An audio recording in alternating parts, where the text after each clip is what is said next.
Uwaga! Materiał, którego właśnie słuchasz, ma charakter wyłącznie rozrywkowy i informacyjny. Nie stanowi porady medycznej, ani nie zachęca do stosowania jakichkolwiek substancji. Wszystkie działania podejmujesz na własną odpowiedzialność, a autorzy podcastu nie ponoszą odpowiedzialności za skutki wykorzystania tych treści w praktyce. Jeśli temat jest dla Ciebie rażący, śmiało wyłącz, ale subskrypcję możesz zostawić.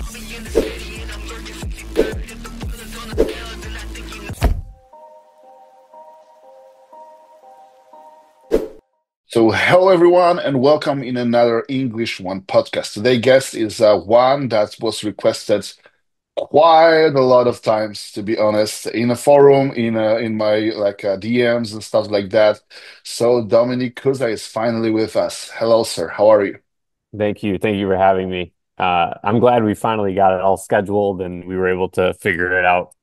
Yeah, that was quite a hard task to do, to be honest, but hopefully I was very wrong about your thinking process and you find out it somehow. Oh, And that was quite a big motivations to you to come here and just tell how it's really is. And I'm really sorry about that. That was something that was no, probably just lacking of my understanding of English, and I twisted a little bit it. But I think that's nothing that's I don't probably think it like was bad at harsh all. for you. No, Yeah. not at all. So today we're gonna talk about the building the perfect competitors. We're gonna put it into a scenario as always with my podcast. So let's say I am a new client of yours, and I am just like get off the stage, and I was competing in a heavyweight division, like in the top of my class. I don't know really what's that is weight. It's like 102 kilos in like a European, Yeah, so so like it's. 224 and a quarter. Yeah. Oh, okay, so like 224 in the corner was my weight, and I wanted to jump over my weight class right now. So let's assume that I'm coming to you, and obviously my blood works are great because maybe I do some sort of like a health phase or something like that. For some reason, everything is It's perfect to perfect. go. It's Yeah. perfect. Yeah, magically, it's perfect. So, what was the first thing you wanted me to do, and how do you set up everything from the get-go, just to maybe I don't know, like reset myself just for you and for your approach to go over the off season right away. So let's start with the training. How do you set up the training in my case, knowing that probably I So, need to build up my chest a lot? so if I had somebody that was trying to go from heavyweights to supers and just stay a super, be like a true super, like not diet down and be close, but be like a true super. I would probably, obviously, like with training, like you wanted to start with, I'm a fan of frequency. I do think frequency works pretty well. I kind of look at training as, I mean, in its simplest terms, right? Training is evolution, right? We're introducing a stimulus to muscle, and we have to repeatedly do that to enough of a threshold to actually cause the muscle to grow, right? That's what evolution is. You keep getting the stimulus, keep getting it, you'll eventually develop, and we have to make sure of that. So I've always been in the thought process that frequency works a little bit better. So, doing like, let's say it was a focal point of your chest, which is a lot of guys. Um, that would be something we do maybe 2, 3 times a week. And when I say 3 times a week, some people right now are like, that's a lot of chest work to do a week. It's not always a direct press. It could be a fly, it could be a dip, it could be just some sort of accessory movement just to keep the stimulus present. And I've had a lot of really good success with growing guys like that. That's always worked really well for my camp. And I think a lot of what I do with that is the important factor of the frequency conversation is the volume has to equate out, right? You can't do a ton of volume each of those sessions, otherwise you'll just never recover.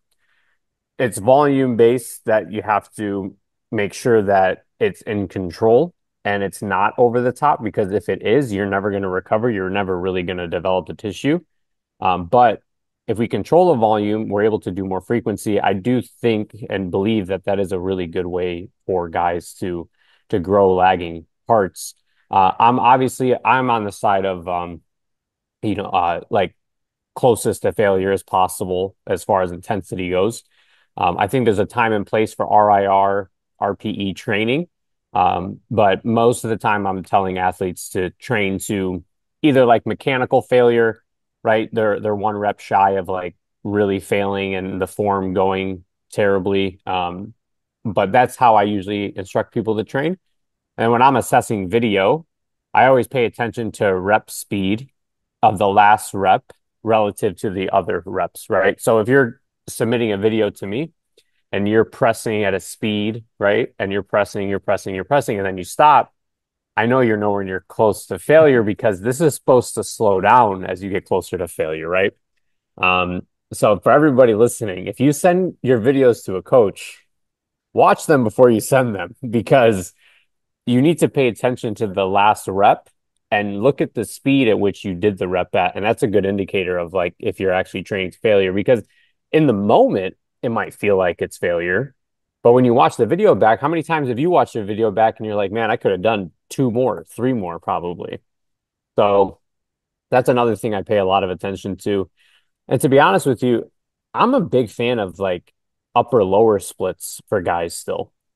I know like Mike the Badass was doing that for a while. I know there was a lot of really top pros that were doing upper lower splits the last year or two.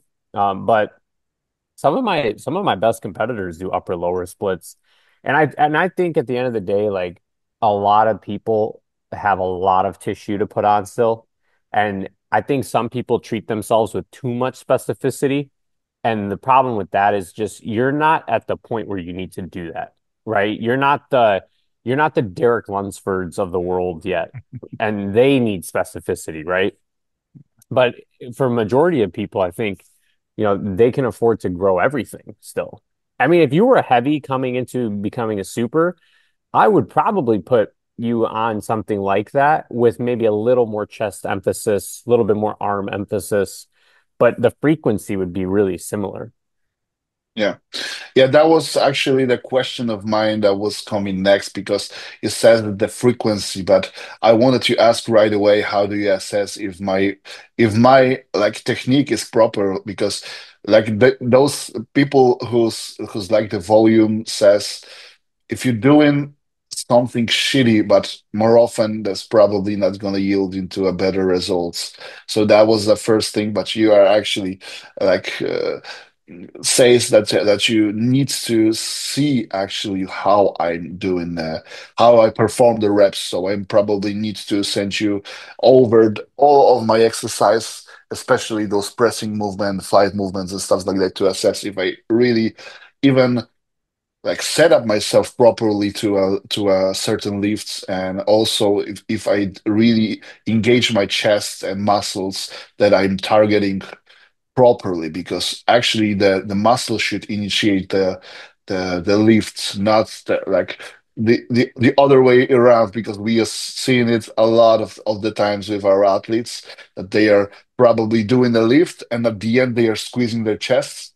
That Yeah. should be totally opposite. You should first squeeze your chest and then do the lifts. Yeah. So this is not like a mild difference. And also, you says that you are like looking for those lifts to actually slow down, and that might be a both sides swords, because there are athletes who are like purposely slows down, even like slows down the eccentric just to do a less reps, especially on those sets that are like 15, 20, 30 reps into deep into a for example, like I do like a very volumish uh leg press or something like that. They are starting to like, Slow down on yeah, purpose. slow down, Yeah. yeah, on purpose. So that might be like a both sides swords for those guys. So those who are listening to that, don't do it purposely. That should be No. like something that is just happening because you are just fatigued your muscles. Yeah, Yeah. no, I agree. I think you made a good point too about like setup. A lot of people think they know good positioning, body awareness. But that's something that you see a lot of really even good athletes mess up a lot. Um, I think a lot of people mess up like chest pressing. I think a lot of people just kind of over time start to chase the load more than anything. And there's really poor engagement of the chest.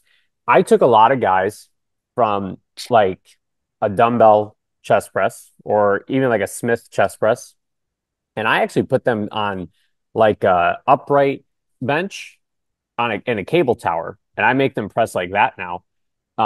And really, what it retrained and taught a lot of them was how to properly meet your chest in the middle and actually bring the chest at a really shortened position because a lot of guys would just come up here with their dumbbells and they're missing this whole portion of the movement. There's two guys specifically, if they're listening, but my client Paul Rumzik and then Joey, uh, I switched a lot of their chest pressing to cables, and Paul's chest almost doubled in size because we were completing that path. And it's on, as you're just in the gym, you lose sight of that kind of stuff. Yeah, the strength curve is actually something that's really interesting, but it's also a both sides of swords. So some people are just starting to overuse those things because Yeah, there are guys, 100%. yeah, so there are guys who are using only a cable and there's no proper overload of the muscle, to I be think there honest. needs to be a mix of the two. Yeah, definitely, definitely. But I was a guy who was for years I was training my chest and everything was trained but the chest.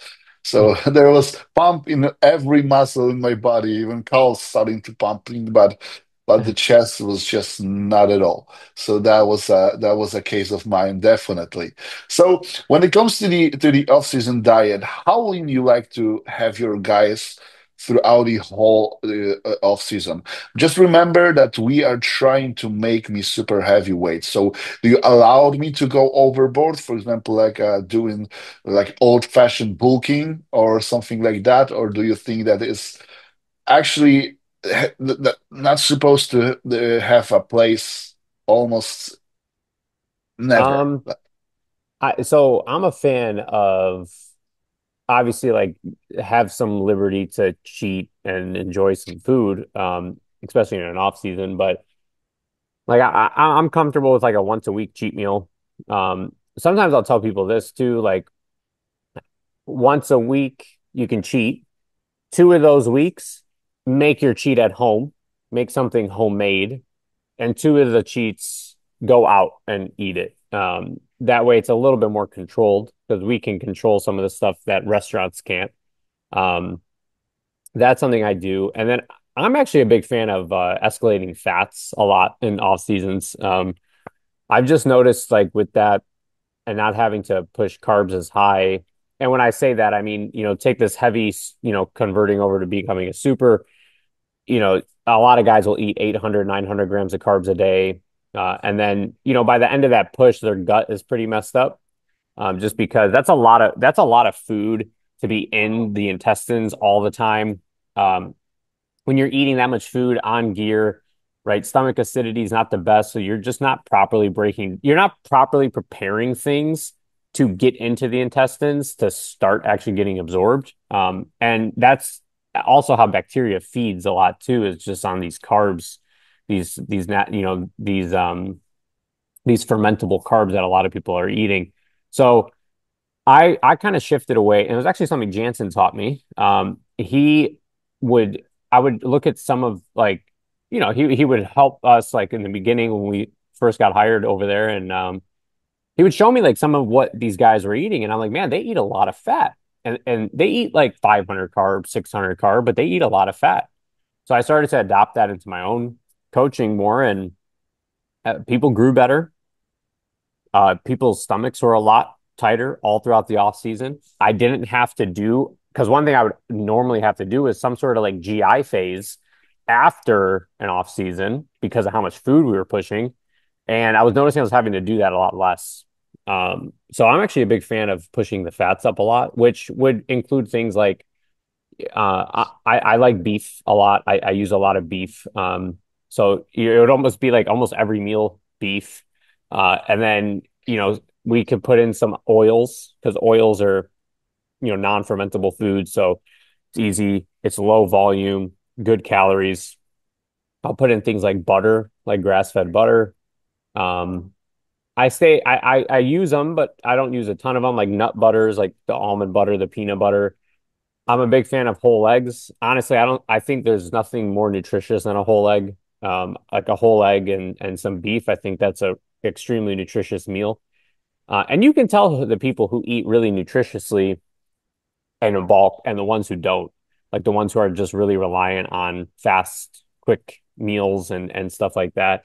Um, and I've just noticed so much good results from that. And when I say high fat, I mean I probably have guys right now eating 130, 140 grams of fat a day, and they stay lean, they stay tight. I track their blood sugar. Their blood sugar stays really consistent. Their blood pressure stays fine. Their labs are good. I think the notion of your fats have to be really low in an off season or moderate in an off season. I think there's room for that now as we're learning and as we're seeing with people. I see people adopting this higher fat diet a little bit more. But that doesn't mean the carbs aren't there. Like I said, Todd Whitting, he's a Masters pro. He took fourth at the Masters Olympia with me. Um, he like his off season would be like 500 carb, 140 fat. And like that was a really consistent diet that he was able to kind of sustain for a while.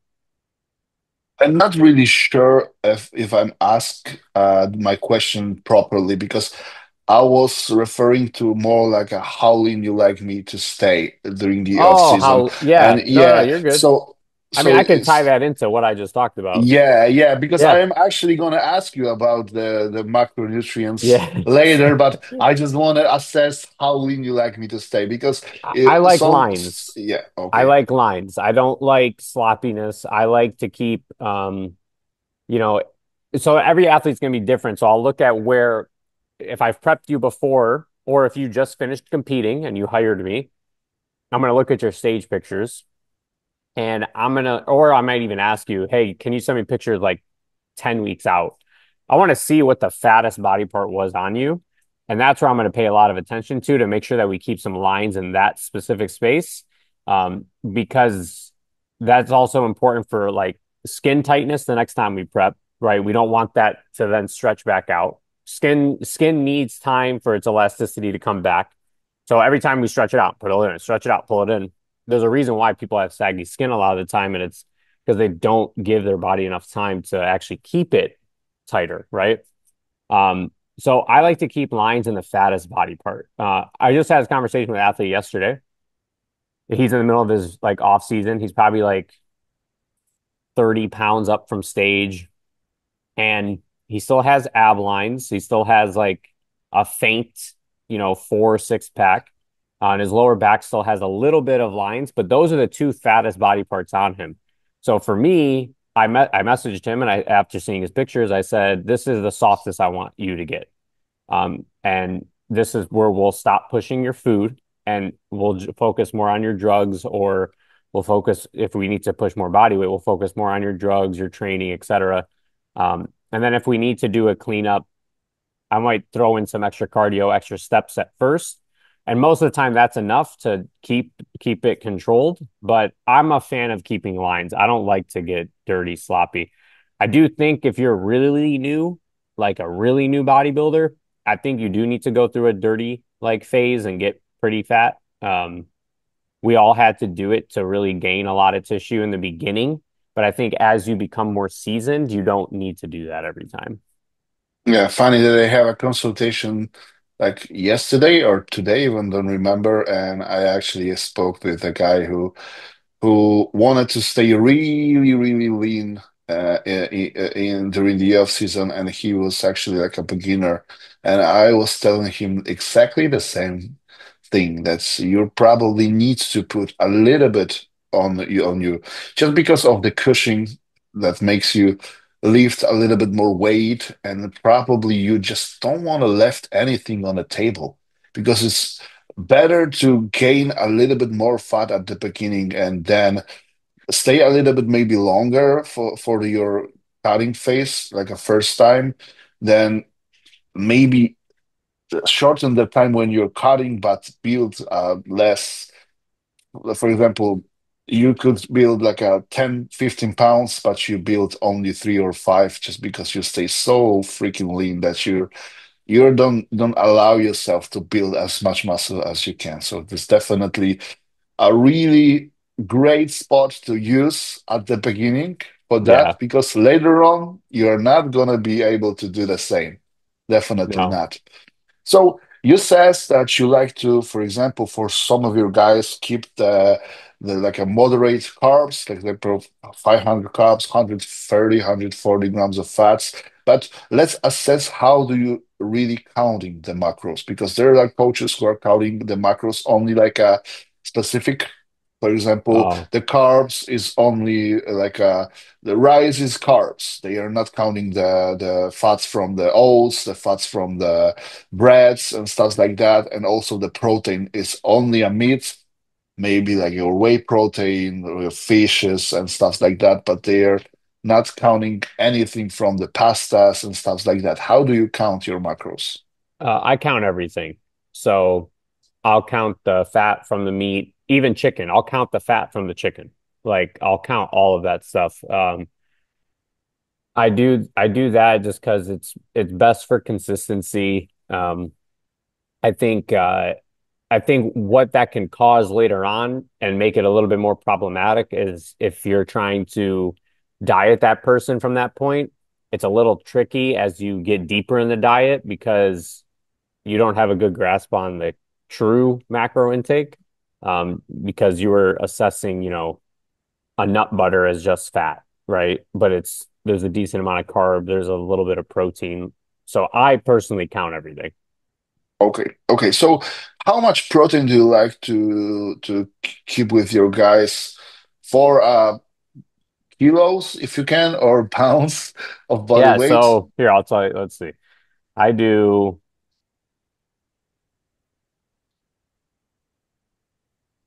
I do like point, what is that? Point seven grams per kilo. Is that right? No, that's not right. It's double that. So three, I do 1.5 grams per pound. So what is that? 3.3 grams per kilo? Yeah. yeah, almost doubles. Yeah. Yeah. So it's a pretty high amount.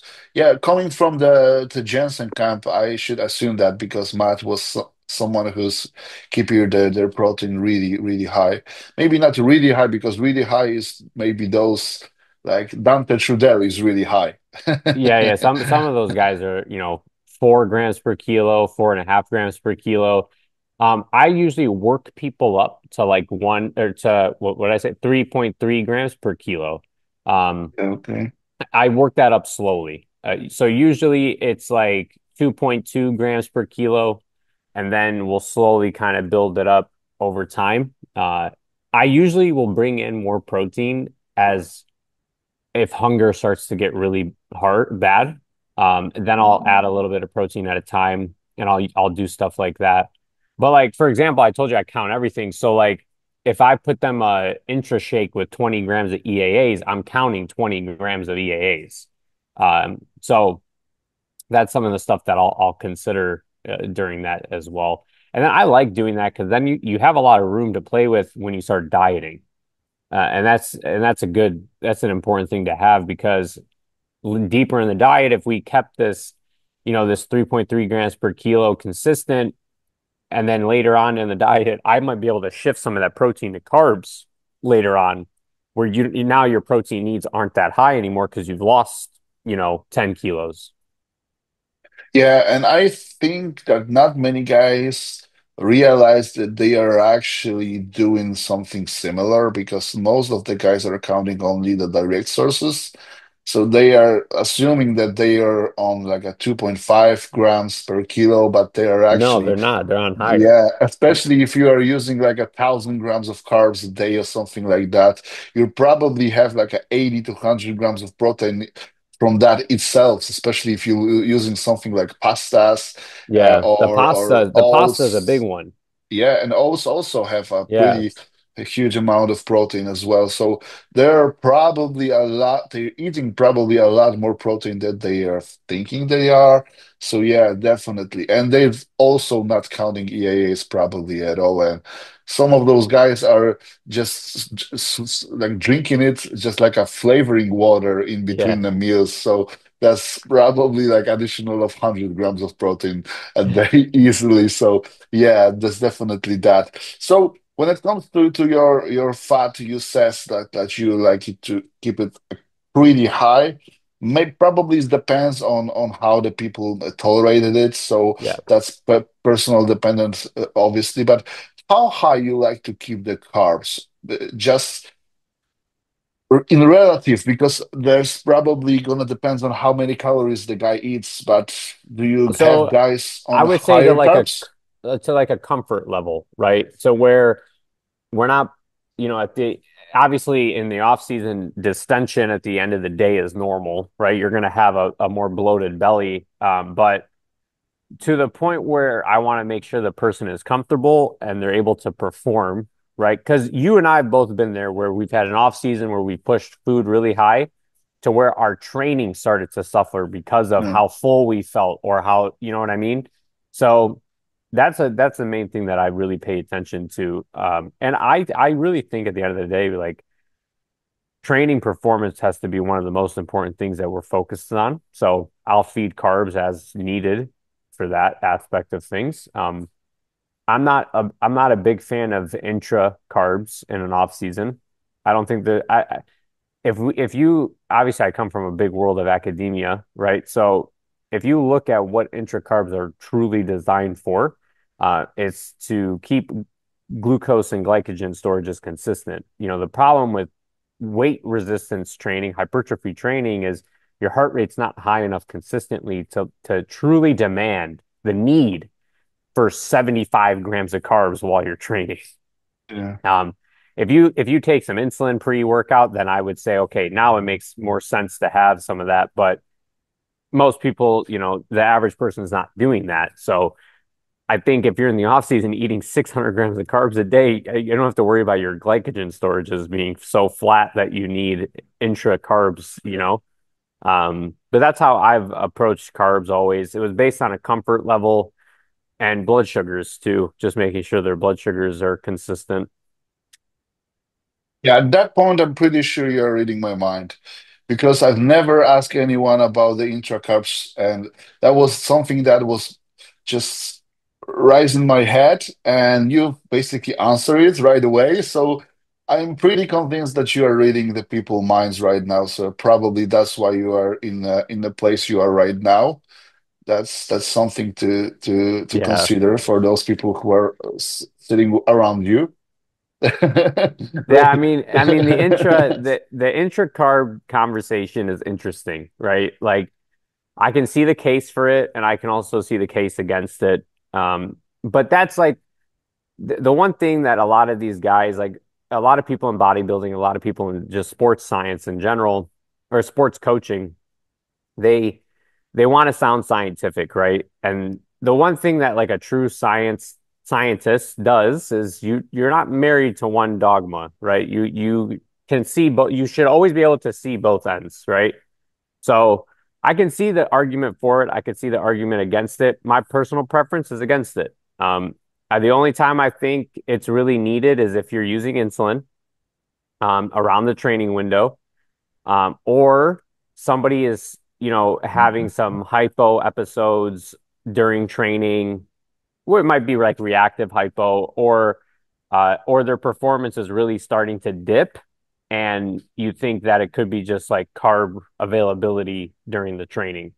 That's kind of where I look at it the most. I would rather drink EAAs, creatine, salt, sodium, and maybe some citrulline while you're training. Yeah, the scariest thing is that the more you think about it and the more you know, you realize that none of those protocols are actually make sense in bodybuilding. And it's so freaking simple that having a coach is starting to being like something that's probably is not necessary if someone have like a head in the right place. But obviously, it's more like a decision making for the athletes because I don't think that many athletes could do anything by themselves just because of the mental game that they're playing and the fuck up fairy that's come closer to the show Yeah. and just starting to ruin everything that went smooth because there's always like a I don't know why, but it's always like a need to change something in the bodybuilding. And the best actually approach for off-season and contest prep is not doing anything. So for those who always have like an answer from their coach, we are not doing anything. This is like a right, like a Yeah, I mean, perfect answer you from should the be coach. happy. You should be happy if we're Perfect not feedback. changing. Yeah, Yep. yeah, yeah, definitely. Okay, so. Do you use something like a carb cycling, or do you like to keep your carbs consistent throughout the whole week? For example, some like right now, it's like a doing like a rest days and training days is a big deal. Some coaches do like moderate high carbs for example, for like a lacking body parts days, and there the rest days is a really low day or like a non-carbs at all. How do you Yeah. approach it? Um, Obviously it's going to depend on the athlete in a situation of, what is the base diet doing to them? Are they getting, bloated? Are they still hungry? Are they performing well? So I got to answer those questions with them. But most of the time, I run a straight 7 day diet most of the time. So 7 days of the same diet. Um, if they start to get a little softer, then I might introduce like a second diet, and that second diet might have a big chop to the carbs. The protein and fat will stay the exact same. That's just to resensitize, help their gut take a break from their food. I'll do that.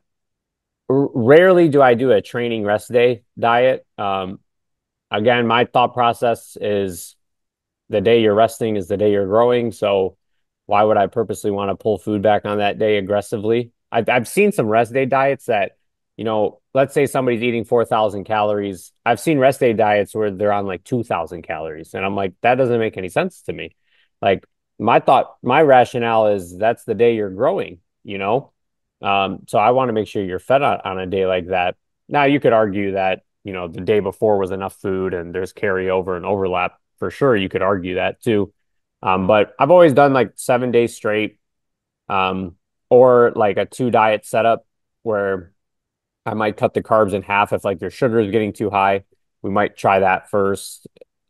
Or if your digestion's taking a toll with eating that every single day, we might pull back and do that as well.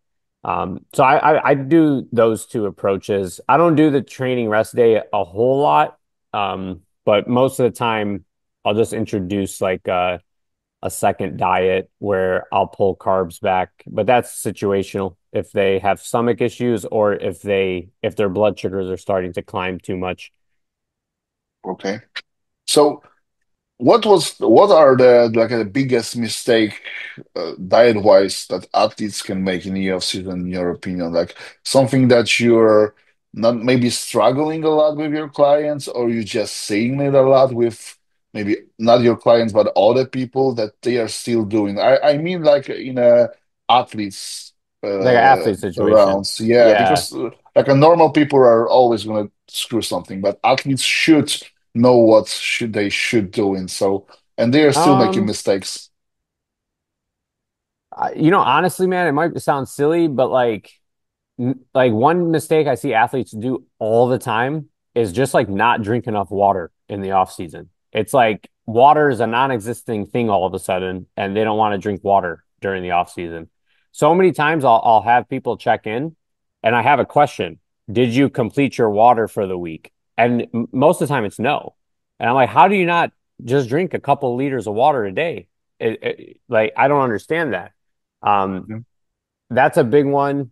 I think another one is too much liberty with the cheats.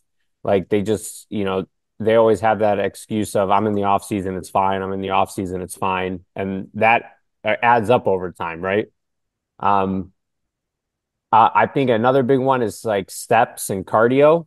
I like cardio in an off season. I'm a fan of that. That's something that I enjoy. I also think it's really good for keeping, the person in a very nice sensitive state. I think it helps a lot with heart health. I think there's a lot of nice benefits of cardio. I mean, I'll have people doing 5 days a week, 20 minutes a day. Like that could be a baseline cardio for an off season with me. Steps are another one that I try to keep consistent. Sometimes I'll pull steps back if somebody's like legs are really lagging and we need to train their legs up a lot. I want to put some of that back into like training. But that's another one. Guys will come to me and they're like, "Oh, I don't do cardio." And I'm like, "Well, you need to start." So we're going to start you at, 3 days a week, 20 minutes. And it's a good baseline to have set up. One thing that a lot of people don't realize, and this is why this stuff's important to talk about, is this is what's essential for you to have a good transition into prep. If you want your prep to be successful, your off season needs to be successful because that's a transition phase. Yeah, definitely. And I think that there's, I don't like, to be honest, putting like like a phases in a year. I think you should be a bodybuilder like a whole year round. So there should not be a periods when you are doing something like 100% because I heard it many times. Like serious competitors says that they are right now starting to cleaning up their diets and going into a prep and stuff like that. And I just don't understand what they are mean. Like cleaning your diets, how is that even supposed to? So you are basically like overeat throughout the whole year during the whole off season. You're eating constantly something like I don't know, like a snacking bars in between the meals or something like that.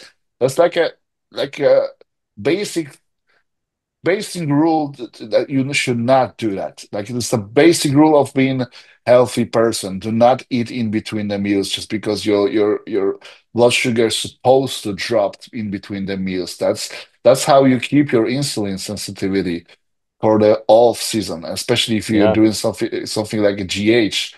They are raising your blood sugar itself, and then you're eating on top of it.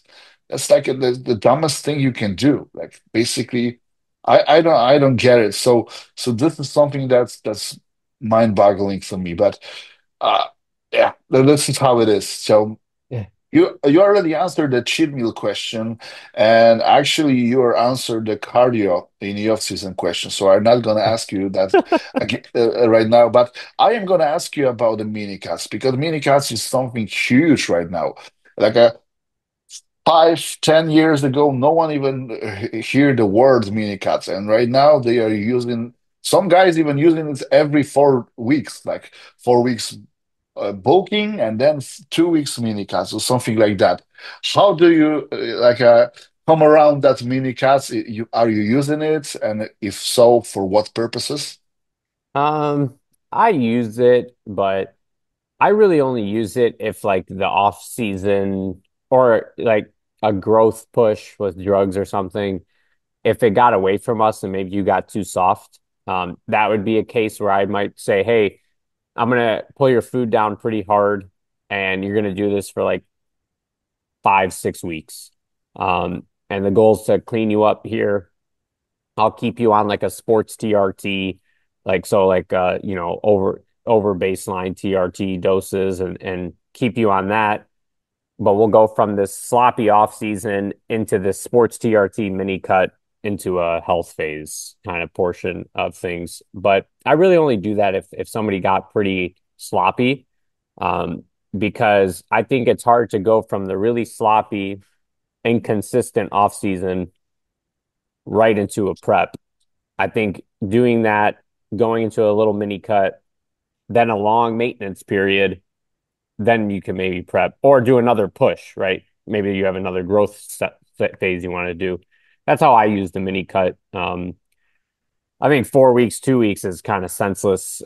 You're not giving your body enough time to really grow anything.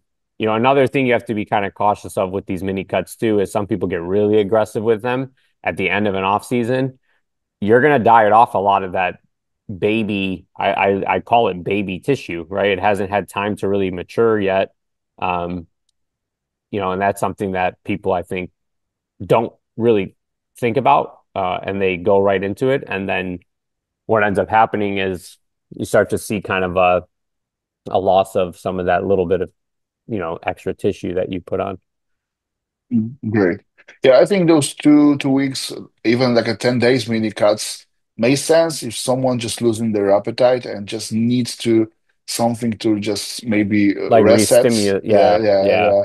So, but this is not like anything that ha gonna help with your body fat level or something like that, because like you said, it's just too short of a period to do anything in that regards. And with your insulin sensitivity, it's not gonna do nothing, to be honest.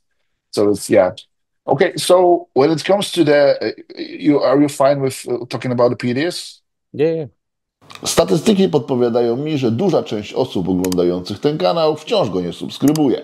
Dlatego jeżeli należysz do tego grona, zasubskrybuj już teraz oraz wpadaj na naszego Discorda. Link znajdziesz w opisie tego filmu.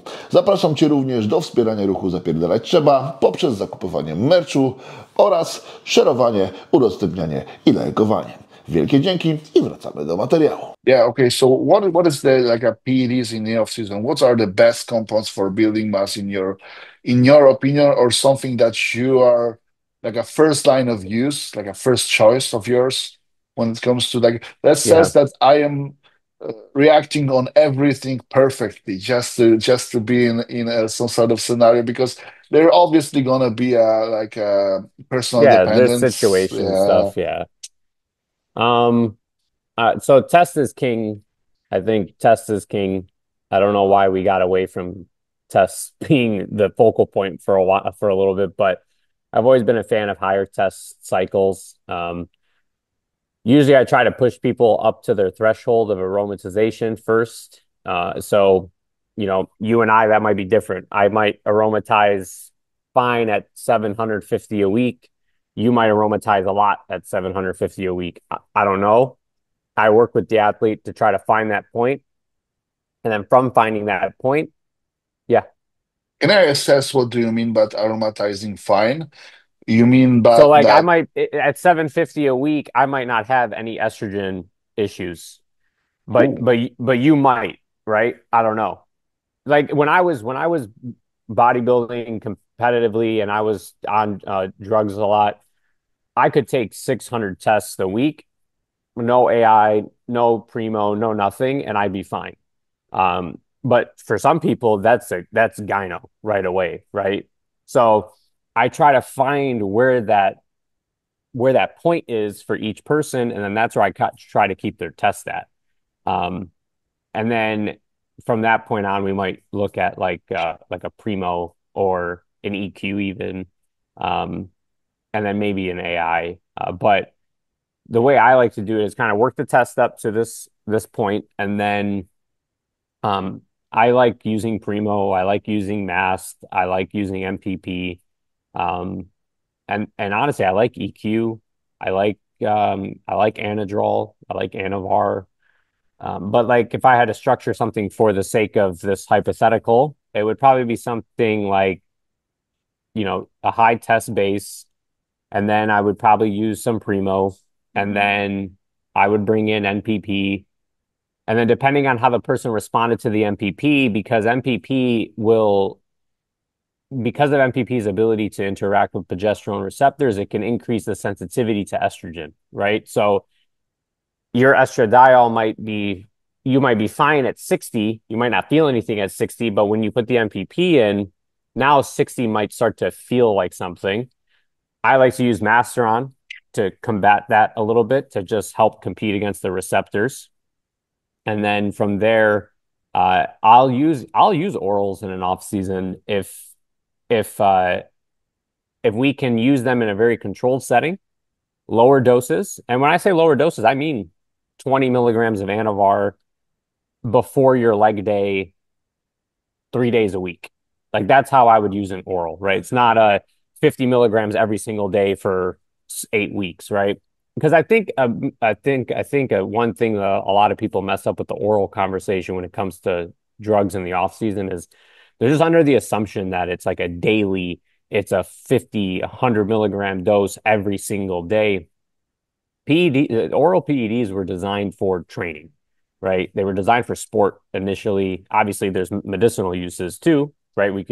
They were also developed for medicine, but if you look at like the Olympics and what they were used for then, that's a great way to kind of assess how they should be used for performance. And that's something I learned as I got into the endurance side of sports too, was that these drugs exist over there, but they exist at 10 milligrams, 15 milligrams, 20 milligrams, and they have a lot of impact still. So I started to do that more with the bodybuilders, and we'll use it when we hit plateaus. Maybe you hit a plateau in training. Hey, let's put Anavar in for 2 weeks. Just take it on your training days at 20 milligrams a day. This, if it bothers your appetite, stop taking it right away. That's exactly what I tell these athletes. So I'm a big fan of that. And the conversation about EQ, I do think EQ is a good drug. I've seen good results with it. Obviously, there's a conversation around like kidney toxicity, but at the end of the day, all these drugs are toxic. So let's be realistic about that. I don't think, I think EQ is demonized more than it should be, that's my opinion. I think there's a case use for some people because for some people, it really controls their estrogen. And you could get away with not using an AI if you use a little bit of EQ. Some people respond really well to EQ, but you have to be cautious, obviously, with like red blood cell, like genetics. You know, I have beta thalassemia minor. So what that is in simple terms is my red blood cells are naturally always high. I could never use EQ, right? So we have to assess those things before you give a drug to somebody. But my go-tos are usually high test, primo, MPP, and then maybe an oral, and then as much growth hormone as you can afford. If you can Okay. afford 10 IUs a day, we're going to do 10 IUs a day. Okay. Okay. So could we build some sort of like an example for me for the off season and like using the honest doses that you've used with a guy? I'm saying honest because we both know that there are guys who are Yeah, just no, I mean, I can be if you don't transparent. want it, yeah, if you don't want it, just don't say anything. But if you do, just please be honest Here, because I'll pull up somebody's right now. great.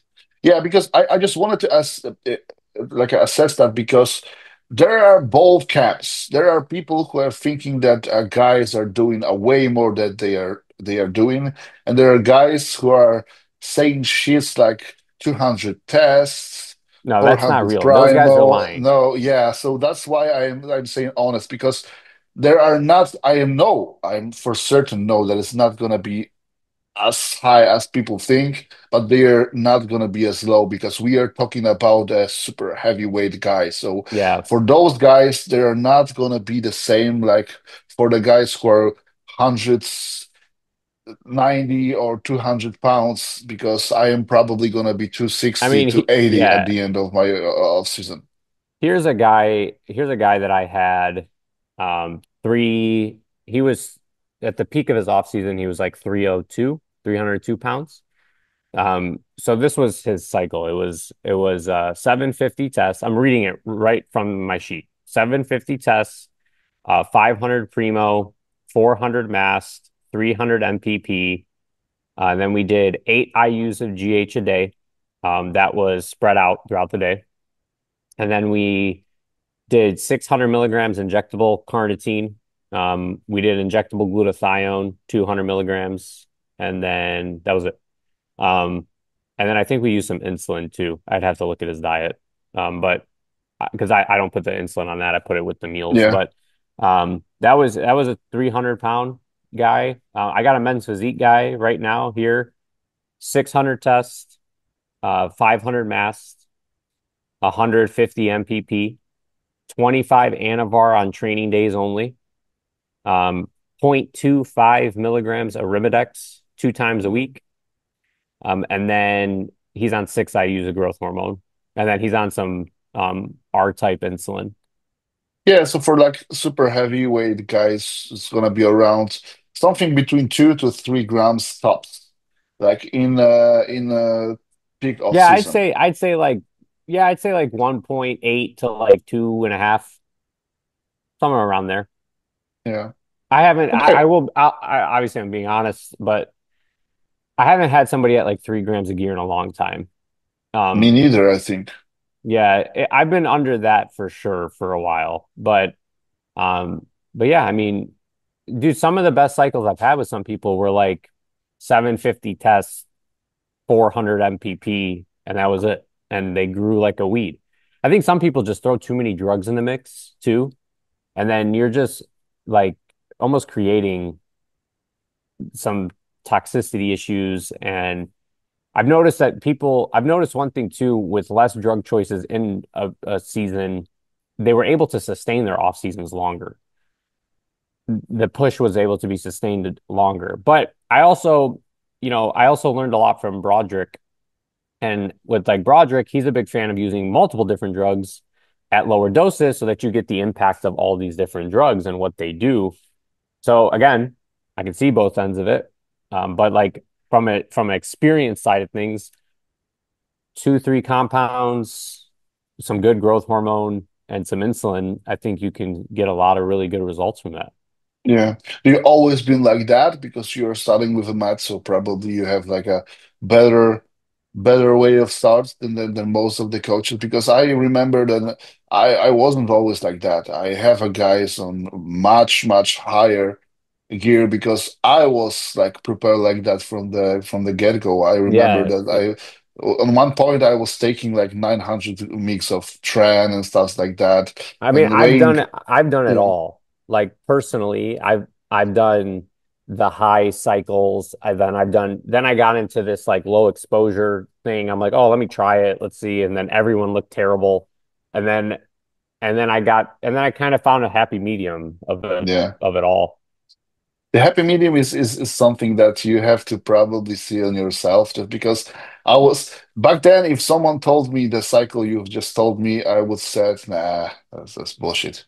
But right now I am seeing on my own eyes that for me, for my guys that I am coaching and stuff like that, it's not more, it's better. It's definitely the other way, to be honest. Some guys looking much worse on the higher doses.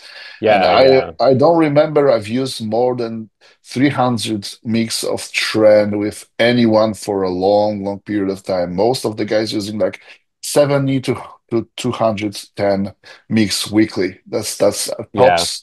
And I see the similar results. And some guys are just don't want to believe that in that. But to be honest, what I is like not I don't care. If the guy Yeah. would be looking better on 1.5 grams, I would just type the 1.5 grams. It's I not mean, my health. It's not my health, not my like what the fuck. I had a guy recently, um, he did like he prepped on like 50 mgs. I'm trying to find it, but he prepped on like 50 mgs of tren a week. And that was it. And it was all he needed. I have three guys to competing this year on 70, Yeah. like What, 10 10 a mil, day? 10 a day. Yeah, it was just for managing the cortisol, to be honest. Nothing else. I think that's where tren shines though, right? We Yeah, get the glucocorticoid receptor control from it. And yeah, then I think it's a nice compound to bring in when like the cardio's high, the food is coming down, and we need to combat against this because that's what cortisol related to training and related to dieting yeah. is based on the intensity of that. And that's where I think trend really shines. Like it's a very good muscle saving, muscle preserving drug. Let's talk about a GH then, because you says as much as they can afford. And for me, 10 I use is like a baseline. I am doing it for Yeah. years throughout the years. So I have like a period of time, like a couple months ago, that I was on 20 I use. And I could easily afford even 30 I use if I wanted to. So let's say I can Yeah, I afford mean, it. you have a So good place to get that, huh? Yes, I do, and I'm also sponsored. You can use my code right here. Um, yeah, I mean, hey, at least in America, people can't get growth like that. But I think I think growth hormone is one that if you're again, let's use the hypothetical of this heavyweight becoming a super. Um, you have to be realistic with the dose. 4 IUs is not going to do much for you, right? If you're really trying to push the envelope and or not push the envelope, but push the weight class, right? Um, so I'm a fan of that. Like, when I gained like I had a year, 1 year where I went from like 170 to like 220 something, and that was on like 12 IUs a day. And I did that consistently. And I think with growth hormone, that's again where it's very well utilized at higher doses for people who really want to grow. And you do need to take, unfortunately for your pocket, you do need to take, a good dose of it to actually see that kind of potential from it. And I think a big mistake too people make is they take their growth in boluses. Like, some people might take that whole 10 IUs at once, or they might take, 5 IUs twice a day or something like that. I think the more spread out we can put the growth hormone, the better.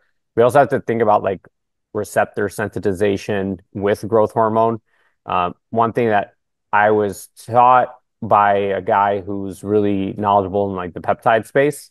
Um, was that like 3 to 4 IUs upper threshold at one serving. Like then you got to kind of start splitting things up. I noticed that a lot when I tore my pec. So when I tore my pec, I was injecting growth hormone like directly in the site after the surgery, and I spaced out. I was doing like 3 IUs. No, yeah, I was doing 3 IUs 3 times a day, and but I spread it out throughout the day. And I would notice the fullness was better than just taking it all at once. And I did it purposely. I did it all at once to see. Then I tried, three. I tried two, but I also like to use growth hormone in a way to kind of mimic and help with just pulsing throughout the day, right? Why not pulse it throughout the day, then take it all at once? Like I'm a big fan before bed. I'm a big fan before training, after training. I like the morning one too. That's not a bad time either. But I think if we're focusing on muscle growth and stuff, I like to do it before training, and then I like to do it before bed. Those are two of the most important times for me personally.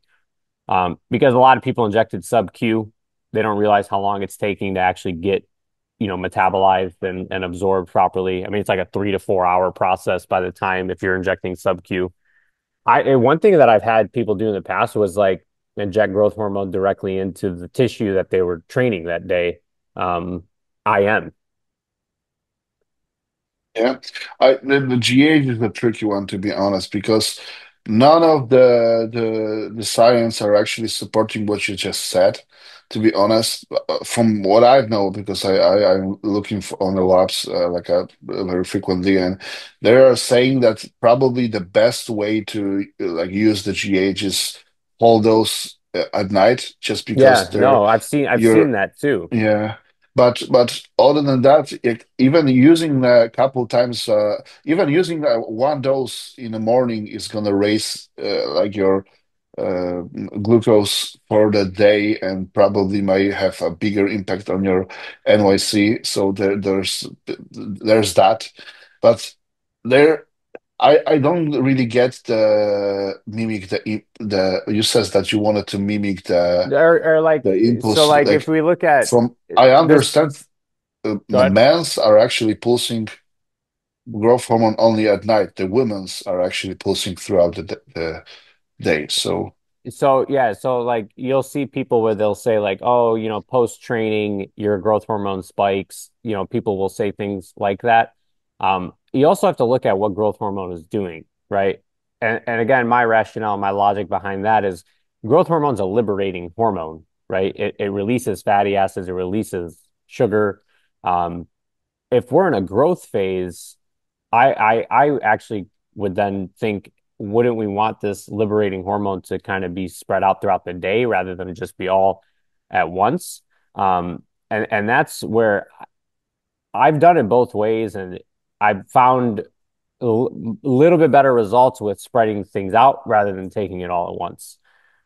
That's my anecdotal experience. I think the issue with the science is we're not taking into consideration 250-pound muscle guys Mm. and applying that growth hormone to them. Most of the research in growth hormone is in kids, right? It's in pediatrics, it's in those situations. So I think the thing with bodybuilding is it's not always black and white with what the physiology is on paper. So that's kind of where I've been with growth hormone, and that's where a lot of my guys, take it and they have been responding well. Um, a lot of my guys take it twice a day. They'll take it morning and then before bed. That's like a big like that's easy for everybody to remember, or they'll do pre-training and before bed. Yeah, I see the like rational to use it around the training, especially if you're using something like an insulin just to keep your blood glucose in manage, especially if when you're trained, you're activating your GLUT4 receptors, so you're probably going to Yeah. utilize the glucose a little bit better. But this is like a tricky question. I am not gonna try to No, like it is. There's a uh, lot of there's a lot I of am ways not to go about trying it. to fight with your thought process because I am thinking kind of the same, maybe not as frequent, but I've always been a fan of doing it at night and pre-workout because of those two days. And as like Scott Stevenson is actually showing a pretty cool um, studies that actually doing in intramuscular is gonna definitely raising up The higher the IGF. IGF, yeah, Yeah. response. But GH have a pretty long half-life, to be honest. Yeah. So this is why I am not really keen to using it a couple of times a day. Maybe on the cutting phase, just because that's liberate your fats a little bit more because of the like a GH fragment portion of the Of whole the growth. amino acids Yeah. change, yes, but other than that, I don't, I am not, I never see the need to do this. But there's many ways to do it, and There's so many ways to do things. to be honest, I don't really think it matters No, as I long think I as your think at the end of parent the day, as says, long as you're taking yeah. it, it's probably doing what it should be doing. Yeah. So this is why this is this is interesting, but really funny to talk about that because we both know that this not matter at all. Not at all. But You're it's still splitting is hairs. but you're still curious. It is Yeah. like this is funny. Yeah. But okay, so when it comes to the insulin in off season, are you a fan of using it? And do you use only like a short acting ones, or maybe for those who are maybe struggling a little bit? Because for me, I was on 20 IUs of GH, and my blood sugar was around 75, 80 in the morning easily, just because I am really active and I am just care about myself a lot. Yeah. So, but those are guys. I even have a clients that been on 7.5 I use, and their H1C is 5.6, 5.7, 5.8 sometimes, just because they are not really well tolerated. So, in those cases, are you using something like a basal insulin, or maybe you have any other ways to combat that? I'll, so I use R type a lot, which gives us some coverage for like, 2 to 5 hours. I like the R type, and then I'll do R type maybe a couple times a day. If somebody's tracking like higher blood sugars throughout the day, like their post meal blood sugars are a little bit high, I might do like an R type throughout the day, spread out, maybe like meal one, meal three, meal five, something like that. And then I'll use a basil because I do like basils. I'll use like a Lantus, but I'll use it with people who maybe are lacking on appetite, just to kind of keep, some insulin present. Obviously, basal insulin is not as, aggressive as the faster insulin. So like the appetite spike isn't as high. But for some people, it's enough to, keep some appetite throughout the day for them. But I'll do that sometimes with people where we might put a basil in the morning, and then maybe later in the day use like an R. Um, I don't push the Lantus too high, but that's usually how I do it, and that's worked pretty well. I like log types, but the problem with log types is there's a lot of trust in the athlete, like making sure they know what they're doing with it, making sure that they're prepared with their food when they're taking it. Like there's just, I think there's just too much trust factor with you telling somebody, hey, I want you to take, 10 IUs of Humalog. If they're really seasoned, I'll use Humalog and stuff, but I just go for the R type because at least here in America, like you could go to the Yeah, drugstore you and pick it start. up. Yeah. So I've been a fan of that. And that's one of the ones that, if for some reason somebody forgot a meal, the chances of going extremely hypo are a little safer and a little lower than if they injected a bunch of Humalog and now they forgot their meal and they can't eat for another hour or two, right? With the R type, you have a little bit of a safety net as far as like how long that's going to take to actually hit them like that. Yeah, this is why my guys are not allowed to use insulin syringe for insulin use. Only pens Oh yeah, because because it's dummy proof. the math is something that is not existing in the bodybuilding world. Yeah. They just So can't. if I put somebody on insulin, the first time they inject it, I tell them, you have to send me a picture of your syringe before you Yeah, take it. Because how many times people they think they're pulling growth hormone and they pull to 20 units and yeah, they're like, oh, it's 2 IUs. And I'm like, no, it's not. That's 20 IUs. yeah. This is really really tricky. Yeah. Okay. So when it comes to the estrogen management, because you says that you like to put your guys on as high testosterone as they tolerate. What do you mean by that? So it's gonna be at as long as they're feeling well, you're okay with, for example, 90, 120 E2, or maybe it's more like a 60 to 70 range max, like a tops. That's a good question. To put the number on estrogen is probably a little bit hard because it's all relative to where the testosterone is at. Um, there's some ratios you could look at, like testosterone divided by like 20. If you're around that, you're probably okay. You're probably not having side effects. That's just like quick math that sometimes I've heard people use in the past. But usually, honestly, what I'm looking for is like bloating, blood pressure, and then like sensitivity. And Yeah. if none of that is there, then we're probably okay. We'll get labs done. We'll see what the estrogen is, and we'll make note of that. All right, you're fine at 85 E2, right? That's okay for you. And then from there, I'll try to control what I need to at that point. But that's where I think a lot of people mess up in the off season.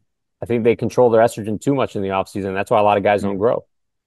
You want to get the best bang for your buck with your growth hormone, you need some estrogen because that Yeah. helps with IGF-1. But what about the higher estrogen? Because theoretically, they are probably gonna yield on a little bit more like a fat tissue accumulating, especially on Yeah, for those sure. more the feminine types of parts of the body, like maybe The glutes, hips, the maybe some glutes. hips. Yeah. Yeah, Yeah. I mean, I think I think that's where like your DHTs can then come into play in your cycle. Even if we're not like really suppressing estrogen, we are competing against the receptor in like a mastron case, which can be beneficial for some people. Like Primo, for example, for me, does nothing to my estrogen. Like I could take Primo, nothing happens to my estrogen. But some clients I've had, they take a little bit of Primo, they have no estrogen by the end of it. yeah, And so I think that's where the DHTs can come into play. I'm a big fan of DIM, the supplement. DIM is yeah. a great supplement that you can use in an off season to help with estrogen metabolism, and you also help, and DIM also helps with binding to estrogen receptors as well. You could use some calcium deglucarate, right, for Yeah. glucuronidation inside of like phase one, phase two estrogen metabolism.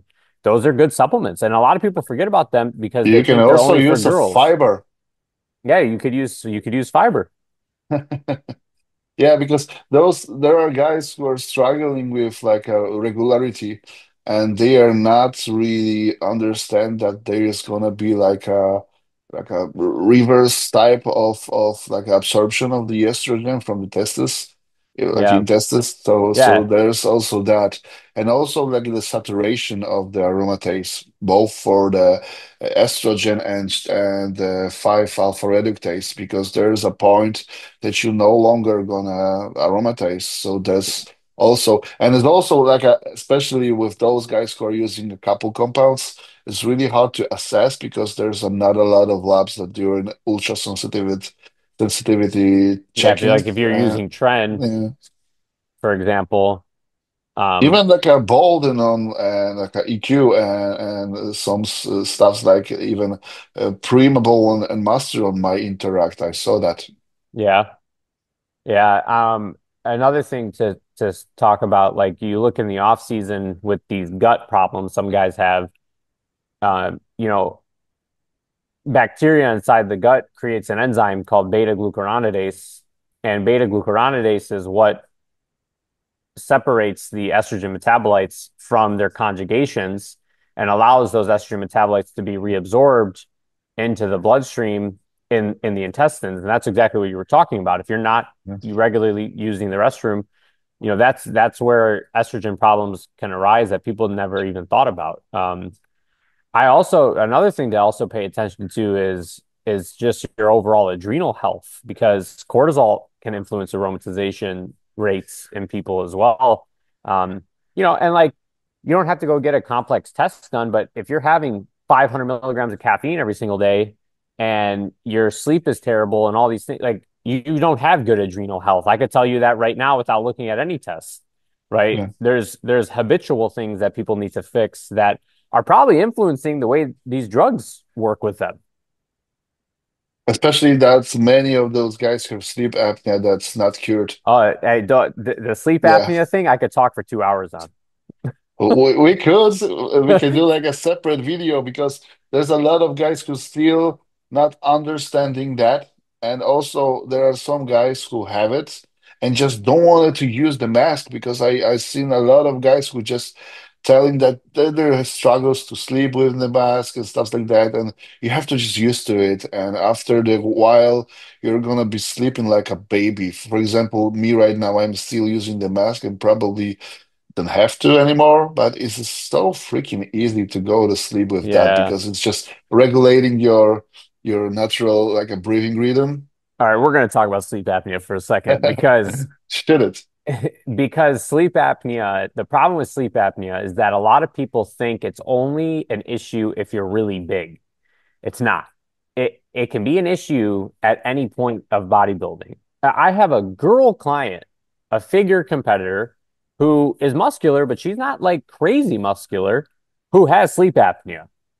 And when we got her to start using her machine, the mask bothered her. So I said, "Hey, at least use the nasal cannula, right? And get some, what her prep got better. She's losing fat better. All these things changed. Another thing that I can tell these guys that I don't think they think about is when they have a high hematocrit, why is that? Why is that Yeah. happening? It's not always the drugs. It's you might be hypoxic because of the way you're sleeping. And that could be elevating your hematocrit. And a lot of people are that who would think of that, right? And hey, you need to ask your partner, ask, do you snore? Do you wake up in the middle of the night? Are you waking up not rested? You know, all these things, you need to get a sleep study done. I think a lot of people have sleep apnea and they don't realize it. And you can see some of these things on labs too. Yeah. There are apps, to be honest, right now that could check your sleep apnea throughout the night. You just pushing the button and just leave your phone around your bed and probably gonna like help That'll you with track maybe assessing. like, Yeah, yeah, definitely. I was in a case that like I have like a severe sleep apnea, so I was gasping for a breath during the night. That was crazy. I was just dreaming about like suffocating and stuff like that. So that was a crazy thing for me. But I remember I could sleep in a crowded places. I was waiting in a waiting room to a doctor appointment, and I was just falling asleep, and I don't even realize that. So that was a crazy thing. For me, driving like a 10 kilometers, like a 20 minutes drive, was almost impossible task because I was just falling. You were falling asleep driving. Yeah, you Yeah. have to drink like two kind of monsters just to go 20 minutes around like a town in my car. So that was crazy. And for those who just have similar problems, just check it out. To be honest, your life is gonna drastically changed for the better. For Yeah. me, that was a game changer. And the first prep that I was doing with the mask was like the was easiest thing on planet Earth, to be honest. The sleep is the best fat burner and the best it's it's caffeine times 20. Yeah. You don't have to use anything. I just stopped drinking caffeine just because I was thinking that I just don't need it, to be honest, See, because that that's was great. that good. That was that good. Yeah. So do you use AI with your athletes, or you just trying to manage it? Because you said that you can easily handle like 750 mix of tests, but for me, that will probably cut off with like a 300 tests. So that's So not in enough. your case, I probably would use a little bit of an AI. Again, I think the AI talk on lipids too. Obviously, we know like the drugs themselves can directly impact lipids, but also another factor is pushing estrogen too low Mm. impacts lipids, right? So like, I'll use, 0.25 milligrams of Arimidex twice a week with some guys. And, that's usually enough to keep their estrogen from getting too high to the point where it's causing issues, but not too low to where it's causing issues, right? It kind of keeps it in a good spot. Um, I'll use really low doses like that, or maybe even like I've literally have had people take like 5 milligrams of aromasin 3 times a week. Like it's nothing, right? But How do you it even cut it? or like a oral, like Oh, a okay. liquid one. Yeah, yeah, yeah. Okay. But but like yeah, I've had people do that, and I've had no issues with their lipids. I've had no issues with any of that stuff. And I think a big part of that too is when you look at the lipid literature on those drugs, they're at higher doses, they're at consistent doses, right? Daily intakes. Mm. If we're using fractions of the drugs and we're not pushing estrogen as low, are we going to see such an aggressive, issue on the lipids?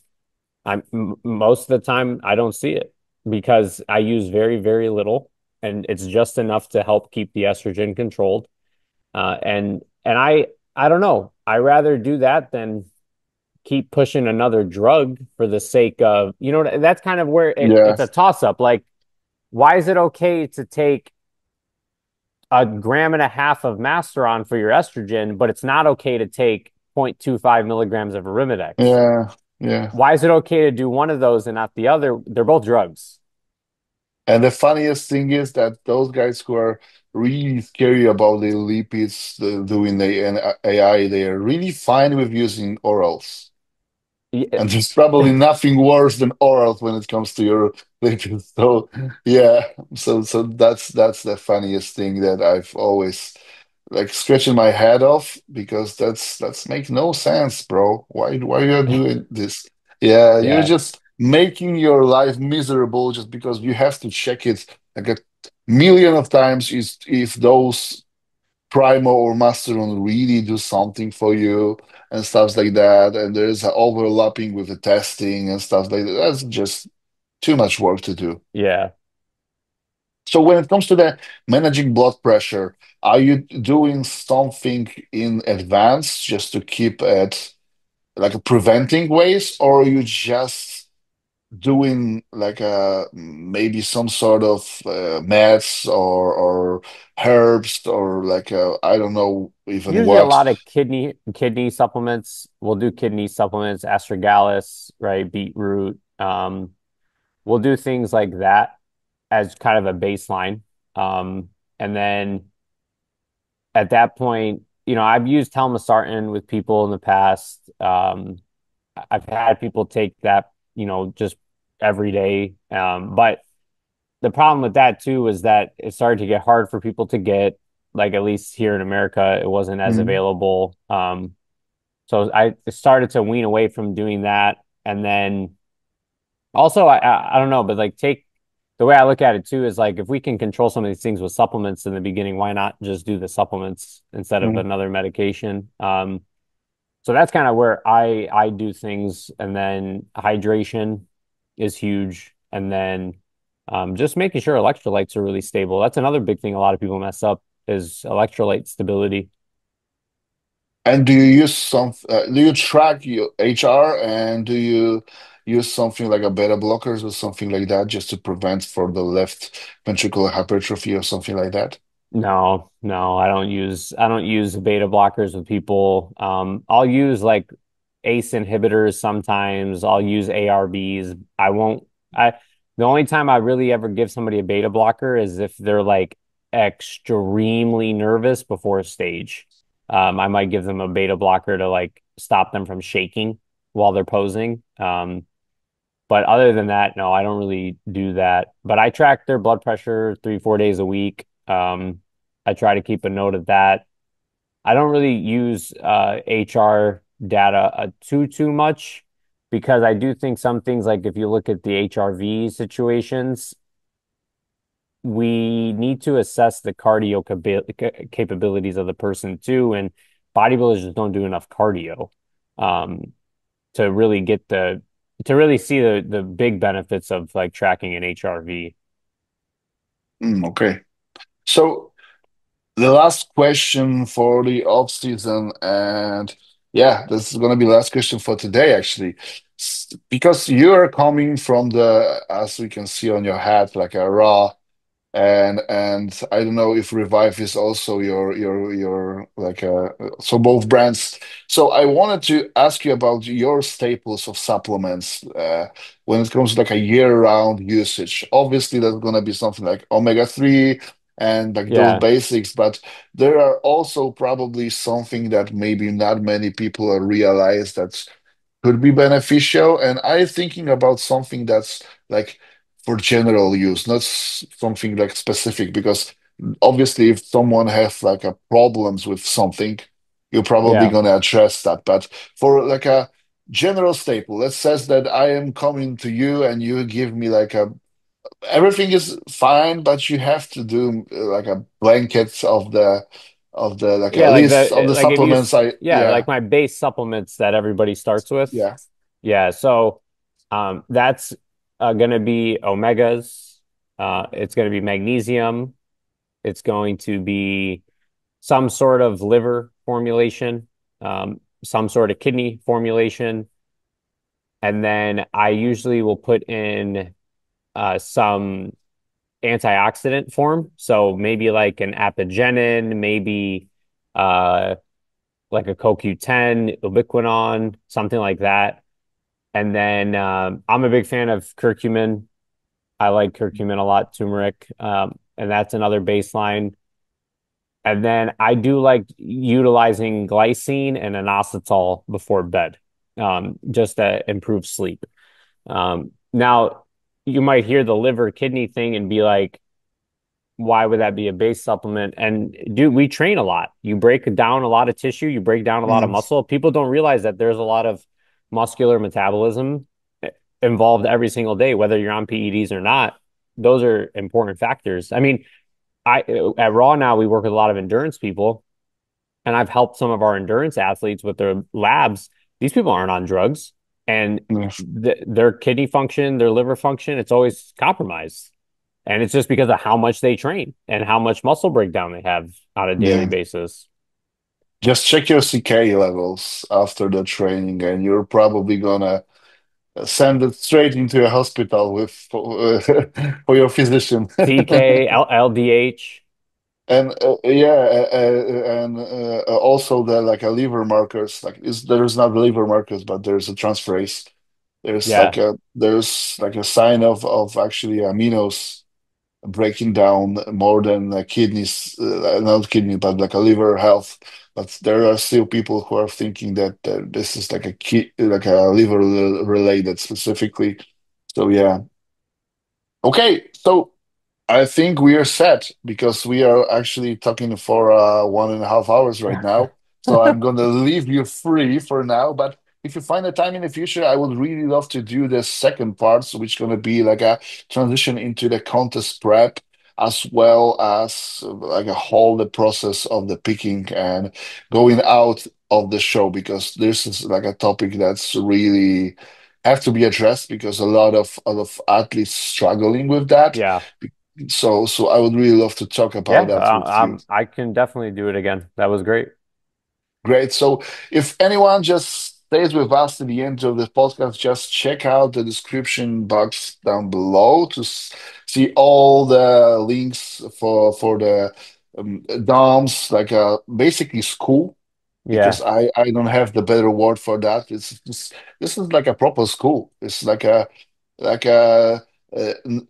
overnight, no, not overnight, but like how to say it in English. In Polish, it says like a nightly school. You're just coming into weekends because Oh you are yeah, working. yeah. Yeah, So you it's do it when you can. yeah, it's like a college for adults who are wanted to be like masters in their craft when it comes to the coaching, because you are basically could learn probably everything from the scratch out there. So Yeah. I am just gonna leave the link down below, and for your all of your calls and stuff like that to the Revive and to the RAF, and also your Instagram, and probably if you're gonna create a YouTube or something like that, one day I'm gonna add it as well. But right Thank you. now we just have to wait for that. So thank you once again, and we're gonna see you in the next episode, I hope. Yeah, for sure. Thank you again. Bye.